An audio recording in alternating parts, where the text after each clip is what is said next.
చాలా తక్కువ మందికి తెలుసు మీరు రేవంత్ రెడ్డి గారు క్లాస్మేట్స్ అని, జాన్ జబ్బా ఫ్రెండ్స్ అని.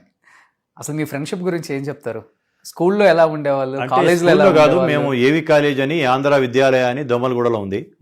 దాంట్లో మేము ఇద్దరం క్లాస్మేట్స్. 89-92 బ్యాచ్ మాది. డిగ్రీ క్లాస్మేట్స్ మేము. ఓకే. మేము చేసింది BA ఆఫీస్ మేనేజ్మెంట్. అంటే economics, public administration plus office management, ఈ 3 సబ్జెక్టులు ఉండేవి మాకు. సంస్కృత్, ఇంగ్లీష్ ఇవి కాక. తను చాలా అంటే తను మంచి కళాకారుడు. తను ఫైన్ ఆర్ట్స్ చేశాడు. ఇది చేసుకుంటేనే ఫెలోషిప్ చేశాడు ఫైన్ ఆర్ట్స్ నిజాం కాలేజీలో. ఇప్పుడు మిమ్మల్ని కూర్చోబెట్టేసేసి మీ యొక్క చిత్రాన్ని యాజ్ ఇట్ ఈస్గా వేసేయగలడు. అవునా? ఒకనొక టైంలో చాలామంది తెలియని విషయం ఏంటంటే, మైక్రోసాఫ్ట్ వాళ్ళు తెలుగు లిపి తయారు చేయాలన్నప్పుడు ఫస్ట్ రేవంత్ రెడ్డి గారి యొక్క హ్యాండ్ రైటింగ్ చూసిన తర్వాత రేవంత్ రెడ్డి గారిని అప్రోచ్ అయ్యారు. ఓకే. మైక్రోసాఫ్ట్ ఆయన హ్యాండ్ రైటింగ్ అంత బాగుంటుంది, అంత ముత్యాలలాగా ఉంటుంది తన అక్షరాలు. ఓకే. అంటే ఆ టైంలో తను వాళ్ళ తమ్ముళ్ళు ఇద్దరు అమెరికాలో ఉండటం, తను ఆ టైంలో అమెరికాకి వెళ్ళటం, టైం దొరకక అప్పుడు బాపు గారి దగ్గరికి వెళ్ళి బాపు గారితో తెలుగు రిపేర్ ఆపించుకున్నారు. ఓకే. అంటే బాపు గారిని సంప్రదించడానికి ముందు మైక్రోసాఫ్ట్ వాళ్ళు సంప్రదించింది రేవంత్ రెడ్డి గారిని. ఇది ఎవరికి తెలియదు. బాపు పెద్ద గొప్ప దర్శకుడు, మంచి చిత్రకారుడు అనేది అందరికీ తెలుసు సమాజానికి. అంటే బాపు గారికి సమానుడు, బాపు గారికి కుడియడమిగా ఉంటాడే కానీ అటువంటి ఇది టాలెంట్ అనేది చాలా ప్రజలకు తెలియదు. ఓకే. ఫస్ట్ నుంచి కూడా కష్టపడే తత్వం ఉన్న మనిషి.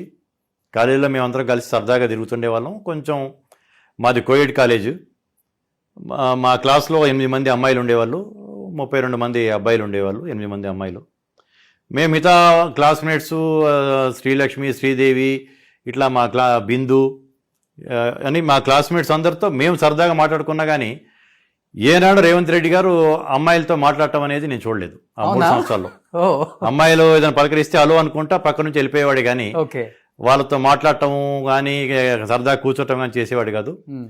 తనకి బాగా పరిచయస్తులతోటే తను ఫ్రీగా మాట్లాడగలడు కానీ అందరితో ఇదిగా ఉండేవాడు కాదు. కొంచెం బిడియంగా ఉండేవాడు, ఎక్కువ అయితే బిడియంగా ఉండేవాడు. తనకి నచ్చిన వాళ్ళతోనే ఓపెన్ అవుతాడు. ఇప్పుడు కూడా రాజకీయాల్లో కూడా తను ఇప్పుడు ముఖ్యమంత్రి, రాష్ట్రానికి ముఖ్యమంత్రి. తనకి బాగా సన్నిహితులతోటే తను సరదాగా ఫ్రీగా ఉంటాడు. మిగతా వాళ్ళతో కూడా గౌరవిస్తాడు అందరికీ.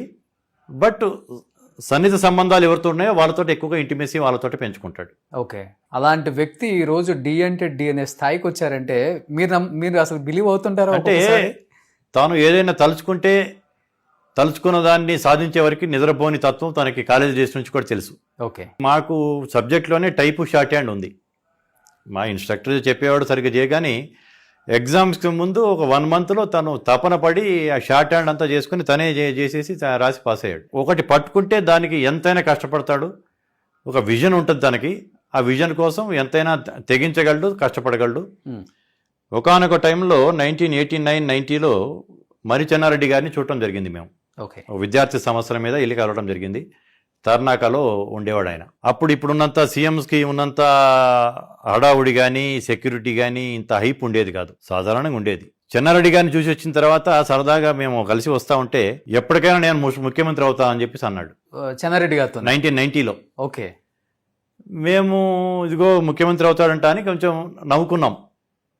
కానీ అంటే తనకు అప్పటి నుంచే ఒక విజన్ ఉంది. 2002లో 2001లో జూబ్లీహిల్స్ ఈ సొసైటీకి డైరెక్టర్గా నిలబడి ఎలక్షన్లో గెలవడం జరిగింది. జనరల్గా జూబ్లీహిల్స్ సొసైటీ అనేది majority 60-70%, 70% or even more than 70% Kamma సామాజిక వర్గం వాళ్ళు డామినేట్ చేస్తారు. తనకి అందరితో ఉన్న మంచి సంబంధాలు ఉండటం వల్ల అక్కడ అప్పుడు సొసైటీలో గెలవటం. తర్వాత 2005లో జెడ్పీటీసీ ఇండిపెండెంట్ గెలవటం, 2007లో ఎమ్మెల్సీ ఇండిపెండెంట్ గెలవటం, 2009లో నా క్లాస్మేట్ నా ఫ్రెండ్ కావటం వల్ల నేను రాజశేఖర్ గారికి చెప్పడం జరిగింది. నేను అన్నా అనేవాడిని రాజశేఖర్ గారిని అపాయింట్మెంట్ లేకుండా కలిసి 8 మందిలో నేను ఒకడిని. ఆయన క్యాంప్ ఆఫీస్ కానీ, ఇంటికి కానీ, సెక్రటరీకి కానీ అపాయింట్మెంట్ అవసరం ఉండేది కదా నాకు. వెళ్ళి ఇట్లా రేవంత్ అప్పుడే ఆయన కౌన్సిల్లో ఎమ్మెల్సీగా ఉండి తను ఒక్కొక్క సబ్జెక్ట్ మీద మాట్లాడటాము, తన వాగ్దాటి, తన హోంవర్క్ చేసే ఒక తత్వం చూసి రాజశేఖర్ గారికి నచ్చింది. ఒకసారి ఏంది నీ ఫ్రెండ్ అంట కదా అని చెప్పి అడిగితే అవునన్నా నా క్లాస్మేటు అని తర్వాత రాజశేఖర్ గారు అడిగారు నీ గురించి, రాజశేఖర్ గారిని కలవటానికి వస్తావా అని చెప్పి అడగటం జరిగింది. లేదు కోసం ఈసారి నేను కలిస్తే అది కన్ఫ్యూజ్ అవుద్ది, రూలింగ్ గవర్నమెంట్ ఉంది కాబట్టి నేను వచ్చానని చెప్పేసి అనుకుంటారు, ఏదో సందర్భంలో కలుస్తాను అంటే నాకు గౌరవం ఉంది అని చెప్పేసి అని తను రూలింగ్ కాంగ్రెస్లోకి వచ్చే అవకాశం అలాంటి వాడి ద్వారా ఉన్నా కానీ రూలింగ్ పార్టీ అయిన కాంగ్రెస్లో రాకుండా ప్రతిపక్షంలో ఉన్న టీడీపీలోకి వెళ్ళటం, టీడీపీలో కలిసి టీడీపీ నుంచి పోటీ చేసి ఎమ్మెల్యే గెలవడం జరిగింది 2009లో. ఓకే. అంటే పవర్ కోసం పరిగెత్తడం అనేది కాకుండా తను తన యొక్క శక్తి మేరకు ఆపోజిషన్లో పనిచేసి ఆపోజిషన్ని పైకి తీసుకురావాలి అనే తత్వం ఆ రోజే ఉంది. సహజంగా 190 మంది ఏమనుకుంటుంటారంటే రూలింగ్ గవర్నమెంట్లో వెళ్తే రూలింగ్ పార్టీలో ఉంటే సుఖంగా ఉండగలమా అనుకుంటారు.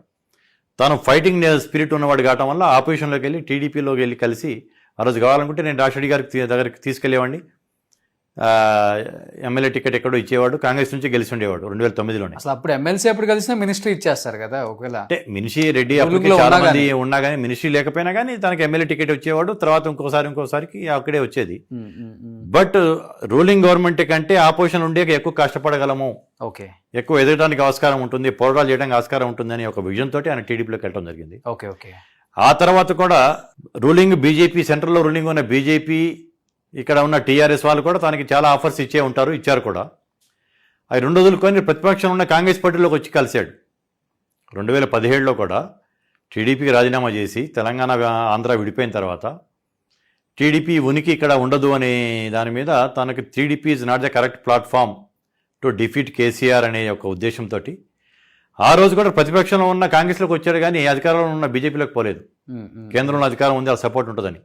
తనకి ఎప్పుడు పోరాటం చేయడం అనేది ఇష్టం కాబట్టి ఆ రోజు నేను చెప్పినవన్నీ మీరు కనుక ఇది చేసుకుంటే తన యొక్క మనస్తత్వం అంటే మీకు చాలా అర్థమవుతుంది. అంటే ఇప్పుడు మీరు చెప్పినవన్నీ వింటుంటే ఇప్పుడు మరి చాలా మంది అంటే ప్రతిపక్షాలు ఆయన గురించి మాట్లాడే మాటలు వింటుంటే, అంటే పదవి కోసం, ఎస్పెషల్లీ పదవి కోసం ఎంతటి నీచానికైనా దిగజారిపోతాడు అనే మాటలు వింటున్నప్పుడు మీరు చెప్పేదానికి అసలు పొంతం లేదు. అందుకని నేను ఇంత విపులీకరంగా మీతో మాట్లాడితే ఇంతకుముందు ఏ మీడియా అనేటువంటిది మాట్లాడలేదు. ఫస్ట్ టైం మీరు దాన్ని టచ్ చేశారు కాబట్టి నేను మీతో మొదటిసారి మాట్లాడుతున్నాను. ఎందుకంటే మీ సబ్స్క్రిప్షన్స్ కూడా చాలా హైలో ఉంటుంది, మిలియన్స్ సబ్స్క్రిప్షన్స్ ఉంటుంది. వాట్ ఈజ్ రేవంత్ రెడ్డి, ఆయన మనస్తత్వం ఎటువంటిది, వ్యక్తిత్వం ఎటువంటిది అనేది ప్రజలకు తెలియాలి కాబట్టి నేను ఇవన్నీ మీకు చెప్పడం జరిగింది. ఓకే. నేను ఒక పత్రికా సమావేశంలో చెప్పడం జరిగింది 2017లో గాంధీ భవన్లో. అంటే నేను వర్కింగ్ ప్రెసిడెంట్గా పెట్టిన లాస్ట్ ప్రెస్ కాన్ఫరెన్స్ అది. చెన్నారెడ్డి రాజశేఖర రెడ్డి గారికి టైంలో కల్పించినంత జోష్ కనిపిస్తుంది ఇప్పుడు కాంగ్రెస్ పార్టీలో అని చెప్పడం జరిగింది. పత్రికలు కూడా బాగా కవరేజ్ చేశాయి. ఓకే.